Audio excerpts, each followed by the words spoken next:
Hastani berai krino buskango tlangnani naharoi tini nuyungmao kaisi pedal boat tai esibas khongnino chengri kha berai kri মন্ত্রী Sushant Chowdhury হাসনি jure তুই খররগ অ pedal বুট রকনো ইয়াফারি জাখা অপনরগি নuyungmao luajijak pandao kubni bising berai kri bedekni dagifang প্রশান্ত বাদল নেগিনো খবই কুবনি টাংফারক তংমানি মন্ত্রী সুশান্ত চৌধুরী শাখা হাসতে finance হালরগ অবাহাই তাইবো কাইবাচি বুট তুবজাগনা অবনা কারে হাসনি বেrai kri no hayung berai kri ni rig ariwo tlangi thangni nahari ki hasik yapribo romjakhnai bo saka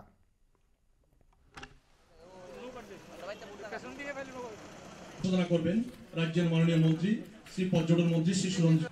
যে আমরা 50টা boat ইতিমধ্যে procure করেছি, আগামী 15 তারিখের মধ্যে সেগুলো সবকিছু পৌঁছে যাবে। ওই 50টা বোটের মধ্যে আজকে 10টা বোট আমরা এখানে প্যাডেল বোট আপনারা দেখতে পাচ্ছেন, সেই প্যাডেল বোটগুলোকে এই দিঘিতে এটা আমরা ডেডিকেট করব। আরো 50টা বোট আমরা নতুন প্রকিউর করব, তার জন্য খুব শীঘ্রই টেন্ডার করা হবে।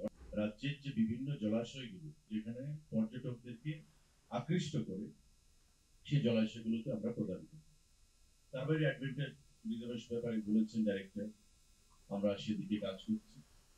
তার বাইরে ট্যুরিস্টদের জন্য দুটো বাস আমরা ক্রয় করেছি এবং এগুলোকে ব্র্যান্ডিং করে এই বাসগুলোকে আজকে আমরা লঞ্চ করব, যাতে করে ত্রিপুরা ট্যুরিজমের যে লোগো বা ত্রিপুরা ট্যুরিজমের যে ব্র্যান্ডিং, যে দর্শনীয় স্থানগুলো, সেগুলোকে নিয়ে যখন সারা রাজ্যে এগুলো মানুষের সঙ্গে নিয়ে যাবে, স্বাভাবিকভাবেই আমাদের প্রচার প্রসার যে জিনিসটা আমরা করতে চাই, সেই জিনিসটা আমরা একটু সামনের দিকে এগিয়ে যেতে পারি।